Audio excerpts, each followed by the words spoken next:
नमस्कार। खबरों की शुरुआत करेंगे और आज बात करेंगे मिडिल ईस्ट में उठने वाली चिंगारी के बारे में। बात होगी अमेरिका के उस प्लान के बारे में जिससे मिडिल ईस्ट दहल सकता है।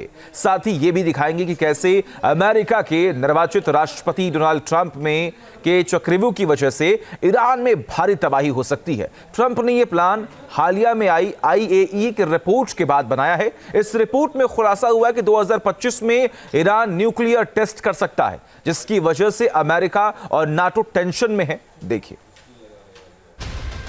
ईरान के हिरोशिमा पर हमले का सच।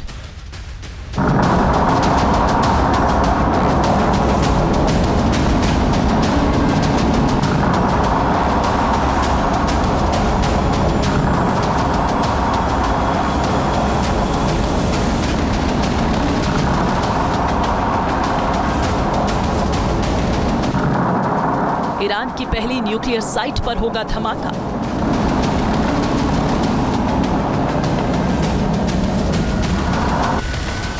ईरान की दूसरी न्यूक्लियर साइट पर होगा धमाका। ईरान की तीसरी न्यूक्लियर साइट पर होगा धमाका।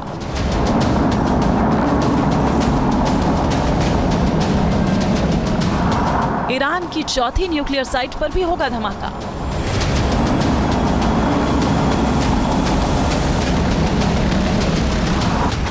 ईरान की पांचवी न्यूक्लियर साइट पर होगा धमाका। ईरान की छठी न्यूक्लियर साइट पर होगा धमाका। अमेरिका से जब से एक खबर आई है, पूरा मिडिल ईस्ट कांप गया है। ईरान में टेंशन है। इजराइल में भी तैयारी शुरू हो चुकी है, क्योंकि पिछले 20 दिनों से मिडिल ईस्ट में जिस तरीके से हालात बदले हैं, उससे पूरी दुनिया टेंशन में है। और ईरान मिडिल ईस्ट में उपजे आपदा को अवसर में बदलना चाहता है, लेकिन अमेरिका की उस पर निगाह है। और अब जनवरी 2025 से पहले अमेरिका ईरान पर एक्शन कर सकता है।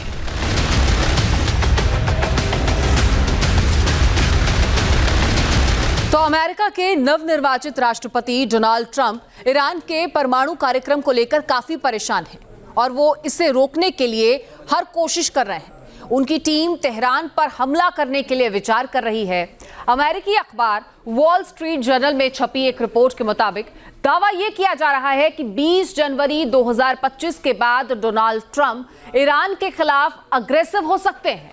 डोनाल्ड ट्रंप अगले महीने 20 जनवरी को राष्ट्रपति पद की शपथ लेंगे और उनके पद संभालने के बाद ईरान के परमाणु ठिकानों पर हमले का एक विकल्प चुना जा सकता है। मिडिल ईस्ट में दो मोर्चों पर जंग छिड़ी है।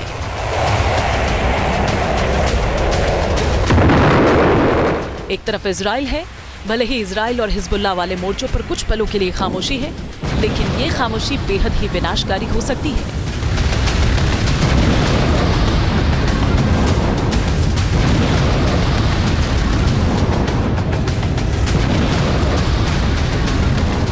दूसरी तरफ सीरिया में विद्रोहियों का कब्जा हो गया है। सीरिया में दुनिया के बड़े बड़े देशों का इंटरेस्ट है। यहां अमेरिका से लेकर रूस जैसे शक्तिशाली देशों का स्टेक दांव पर लगा है। ईरान भी रूस के पाले में है। असद के साथ खड़ा दिखाई दे रहा था, लेकिन अब उसके बारे में कहा जा रहा है कि ईरान विद्रोहियों के गुटों के भी संपर्क में है, जिससे सीरिया में उसकी पकड़ ढीली न पड़े। तो वहीं ईरान और खामेनेई की टीम मिडिल ईस्ट में मचे संग्राम के बीच न्यूक्लियर टेस्ट करने का भी विचार बना रही है, जिससे ट्रंप टेंशन में है।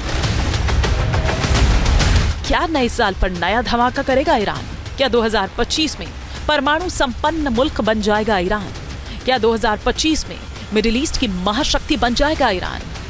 इस सवाल और इस आशंका से ही अमेरिका और उसका डिफेंस पार्टनर इजराइल डरा हुआ है, क्योंकि मिडिल ईस्ट में इजराइल को अपना जानी दुश्मन मानता है ईरान, और इजराइल पर ही काबू पाने के लिए ईरान मिडिल ईस्ट की महाशक्ति बनना चाहता है, और इसीलिए वो तेजी से यूरेनियम संवर्धित कर रहा है, जिससे न्यूक्लियर प्रोग्राम में तेजी लाई जा सके।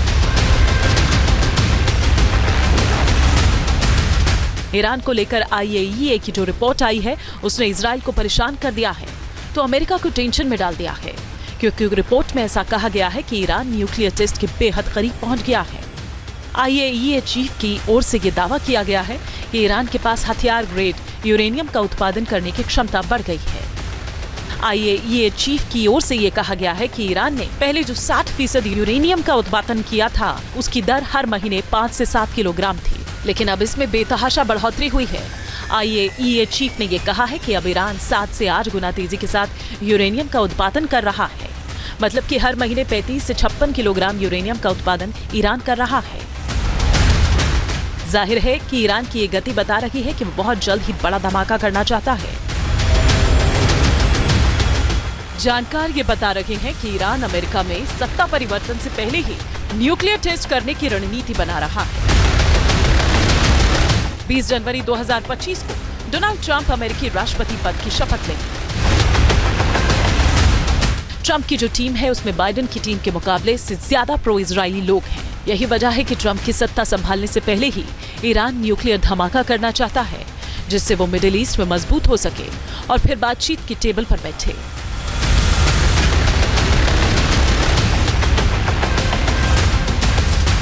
इस बात में कोई शक नहीं है कि अमेरिका की जो सरकार है, चाहे वर्तमान सरकार हो या फिर आने वाली सरकार हो, वो ईरान के न्यूक्लियर इनरिचमेंट प्रोग्राम से काफी खफा है और काफी आशंकित भी है। आशंका का सबसे बड़ा कारण यही है कि मिडिल ईस्ट में जो अमेरिका का सबसे बड़ा सहयोगी है इजराइल, जो कि अघोषित रूप से परमाणु शक्ति संपन्न देश है, उसके बराबर में अगर ईरान खड़ा हो गया तो जो डोमिनेंस है वेस्टर्न पावर्स का मिडिल ईस्ट के अंदर, वो डोमिनेंस कुछ गड़बड़ा जाएगा।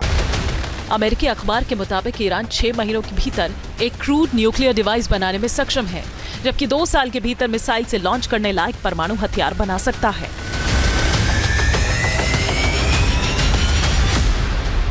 रिपोर्ट में कहा गया है कि ईरान अब 2 ठिकानों पर 60% तक यूरेनियम संवर्धन कर रहा है। उसके पास लगभग 4 बमों के लिए पर्याप्त सामग्री है। अब एक नजर डाल लेते हैं ईरान के उन साइट पर जहां पर उसने यूरेनियम संवर्धित किया है।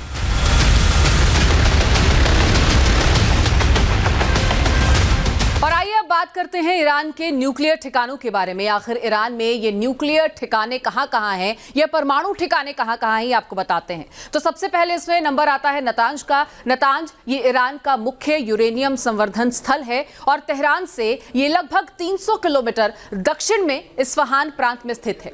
यहाँ 2 प्लांट्स लगे हैं। पहला है अंडरग्राउंड फ्यूल एनरिचमेंट प्लांट और दूसरा है अपर पायलट फ्यूल एनरिचमेंट प्लांट। इसके बाद नंबर आता है फोर्डो का, और फोर्डो की बात करें तो एक पहाड़ी इलाका है। पहाड़ को तोड़कर उसके बीच ईरान ने परमाणु ठिकाना बनाया है।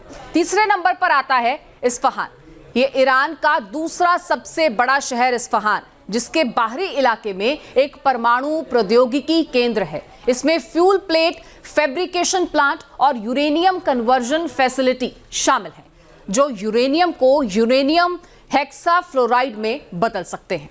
इसके बाद नंबर आता है खोंदाब का, और ईरान के पास एक आंशिक रूप से निर्मित वाटर रिसर्च रिएक्टर भी है, जिसे पहले अराक कहा जाता था और अब खोंदाब कहा जाता है।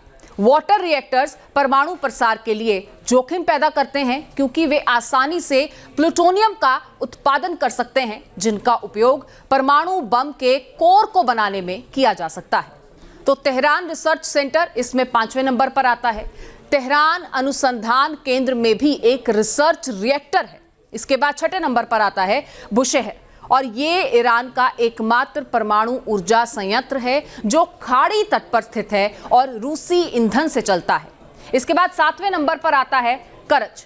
ये सेंटर कृषि और चिकित्सा के क्षेत्र में परमाणु प्रौद्योगिकियों के लिए एक अनुसंधान केंद्र के तौर पर काम करता है, लेकिन ये यूरेनियम संवर्धन के लिए सेंट्रीफ्यूज उत्पादन और विकास के लिए भी एक साइट के रूप में काम कर सकता है। इसके बाद सगहंद का नंबर आता है। यह सगहंद यूरेनियम खदान यजद प्रांत के रेगिस्तानी क्षेत्र में स्थित है और ईरान ने 2013 में इस खदान में कम ग्रेड के यूरेनियम अयस्क को निकालने का काम शुरू किया था। यहां से लो ग्रेड यूरेनियम निकालने के बाद इसे अर्दाखान में शुद्ध यूरेनियम में बदल दिया जाता है। इसके बाद 9वें नंबर पर आता है पारचीन। पारचीन एक सैन्य अड्डा है जहां पारंपरिक हथियारों और मिसाइलों का परीक्षण किया जाता है। हालांकि IAEA ने पहले संदेह जताया था कि ईरान ने पारचीन में परमाणु हथियारों में इस्तेमाल होने वाले विस्फोटक ट्रिगर्स का परीक्षण किया है। तो ये तमाम जानकारियां ईरान के उन तमाम परमाणु ठिकानों के बारे में। ईरान को लेकर लगातार रिपोर्ट आती रही है कि उसने इतना यूरेनियम संवर्धित कर लिया है कि वो 12 परमाणु बम बना सकता है। और जिस तरह से उसने न्यूक्लियर संवर्धित करने की स्पीड बढ़ाई है, उससे आशंका यही हो रही है कि वो जल्द से जल्द बड़ा धमाका कर सकता है। यही वजह है कि सत्ता संभालने से पहले ही ट्रंप एक्शन मोड में है। अमेरिका के नवनिर्वाचित राष्ट्रपति डोनाल्ड ट्रंप ने इजराइल के प्रधानमंत्री बेंजामिन नेतन्याहू को क्लियर कट संदेश दिया है कि उनके कार्यकाल में ईरान परमाणु हथियार बना सकता है। ऐसे में ट्रंप की टीम शपथ समारोह के बाद ईरान पर सैन्य कार्रवाई कर सकती है, क्योंकि ईरान के न्यूक्लियर प्रोग्राम को रोकना ट्रंप का मकसद है। और जाहिर है कि ईरान के परमाणु ठिकानों पर हमला करने से अमेरिका और ईरान के बीच युद्ध छिड़ सकता है। लेकिन ट्रंप अमेरिकी सेनाओं की भागीदारी वाली कोई लड़ाई नहीं करना चाहते। ऐसे में उन्होंने अपनी कोर टीम से दूसरे तमाम विकल्पों की तलाश करने को कह दिया। जाहिर है अब ट्रंप और उनकी टीम अगर ईरान के परमाणु कार्यक्रम को रोकने का प्लान बना रही है, ईरान को मिडिल ईस्ट की महाशक्ति बनने से रोकने का चक्रव्यूह तैयार कर रही है, तो इसके लिए पुख्ता प्लान भी तैयार किया जा रहा होगा। अब सवाल यह है कि अमेरिका की ओर से वो कौन से हथियार होंगे जिससे ईरान के न्यूक्लियर ठिकानों को टारगेट कर सकता है अमेरिका, तो उसे भी समझ लीजिए। अमेरिका के ये वो 3 हथियार हैं जिनसे ईरान के न्यूक्लियर साइट पर प्रहार किया जा सकता है, जिसमें सबसे पहला है मिनटमैन 3 मिसाइल, दूसरा हथियार है अमराम मिसाइल और तीसरा हथियार है टॉमहॉक मिसाइल। अमेरिका के जखीरे में ये वो हथियार हैं जिनसे अमेरिका ईरान पर हमला कर सकता है। Minuteman 3 intercontinental ballistic missile, America जमीन के जरिए इस मिसाइल से हमला कर सकता है। इसकी रेंज 10,200 किलोमीटर है, तो वहीं ये 28,200 किलोमीटर प्रति घंटे की स्पीड से दुश्मनों पर हमला कर सकती है। वहीं अमराम मिसाइल ये advance medium range air to air missile है। अमेरिका इसे अपने लड़ाकू विमान से दाग सकता है। ये अपने दुश्मनों पर 6,125 किलोमीटर प्रति घंटे की स्पीड से हमला करती है और बचने का मौका तक नहीं देती। टॉमहॉक क्रूज मिसाइल ये मिसाइल अमेरिका के वॉरशिप पर तैनात है। इस मिसाइल से 2,170 किलोमीटर की दूरी तक दुश्मनों को तबाह किया जा सकता है। इसकी स्पीड 880 किलोमीटर प्रति घंटे है। जाहिर है अमेरिका के जखीरे में विध्वंसक हथियार हैं जो ईरान में तबाही मचा सकते हैं। अमेरिका की ओर से ईरान की घेराबंदी तो इजराइल और हमास युद्ध के दौरान ही शुरू हो गई थी, लेकिन बदले हालात, सीरिया में बदलते जज्बात के बाद तो मिडिल ईस्ट में संकट के बादल छाए हुए हैं। इस आपदा को ईरान अवसर में बदलना चाहता है और दावा किया जा रहा है कि वो न्यूक्लियर टेस्ट कर सकता है, जिसको घेरने के लिए अमेरिका ने भूमध्य सागर से लेकर हिंद महासागर तक चक्रव्यूह तैयार कर ईरान के मंसूबों को ध्वस्त करना चाहता है। तो अमेरिका की और खास तौर पे डोनाल्ड ट्रंप की ये भरपूर कोशिश रहेगी कि जो पिछले 7-8 महीनों से ईरान अपने न्यूक्लियर प्रोग्राम को काफ़ी तेज गति से चला रहा है, उसको डिरेल किया जाए। डोनाल्ड ट्रंप बिल्कुल नहीं चाहेंगे कि जनवरी या फरवरी के महीने में ईरान न्यूक्लियर टेस्ट को सफलतापूर्वक कर सके, और इस संभावना को रोकने के लिए वो हर संभव प्रयास करेंगे। अमेरिका ने भूमध्य सागर में यूएसएस वास्प एम्फीबियस शिप पर F-35B की संख्या बढ़ा दी है। ईरान की घेराबंदी के लिए अमेरिका ने 6 विध्वंसक वॉरशिप भी उतार दिए हैं। इसके अलावा अमेरिका ने 100 F-18 फाइटर जेट भी मिडिल ईस्ट में भेज दिए हैं। अमेरिका ने A-10 थंडरबोल्ट एयरक्राफ्ट भी खाड़ी में तैनात कर दिया है, जो बंकर बस्टर बम गिराने के लिए भेजा जाता है। अमेरिका का एक aircraft carrier USS Abraham Lincoln Hind महासागर में घूम रहा है, जो जरूरत पड़ने पर फारस की खाड़ी का रुख कर सकता है। खास बात यह है कि अमेरिका ने अपने सबसे खतरनाक 6 न्यूक्लियर बॉम्बर B-52 को भी ईरान की घेराबंदी के लिए भेज दिया है।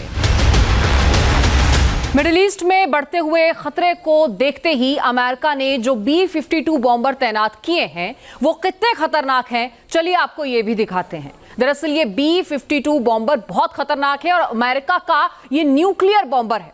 सबसोनिक स्पीड से ये उड़ान भर सकता है और इसकी ऑपरेशनल रेंज की बात करें तो 14,080 किलोमीटर है और क्षमता है 32,000 किलो विस्फोटक अपने साथ कैरी करने की, यानी दुश्मन की रडार को भी ये चकमा दे सकते हैं। और B-52 में एडवांस टारगेटिंग पॉड्स भी हैं। 20 क्रूज मिसाइलों के साथ ये हमला कर सकता है और 50,000 फीट की ऊंचाई तक जाने में सक्षम है। आपको बता दें अमेरिका में ये 1952 से इसका इस्तेमाल किया है। दरअसल ईरान को ये लगता है कि उसके लिए ये सबसे मुफीद मौका है जब वो अपना न्यूक्लियर टेस्ट कर सकता है, क्योंकि अमेरिका वैसे भी इस वक्त 3 मोर्चों पर उलझा हुआ है।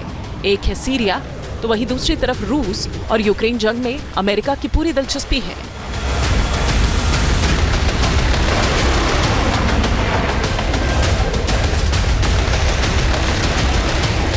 यूक्रेन को हथियारों की सप्लाई वो कर रहा है, तो वहीं अमेरिका के लिए तीसरा मोर्चा इजराइल है, जहां वो पिछले 1 साल से हमास और हिजबुल्लाह के आतंकियों को ठिकाने लगाने में इजराइल की मदद कर रहा है।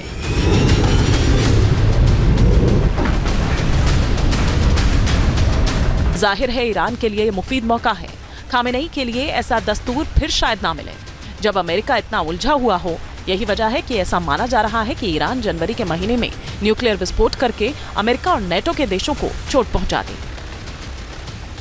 लेकिन अमेरिका को इस बात की भनक है, लिहाजा ईरान पर चारों तरफ से शिकंजा कसा जा रहा है। Team news nation. News nation अब व्हाट्सएप पर खबरों की ताजा अपडेट के लिए न्यूज नेशन के इस QR कोड को स्कैन करें।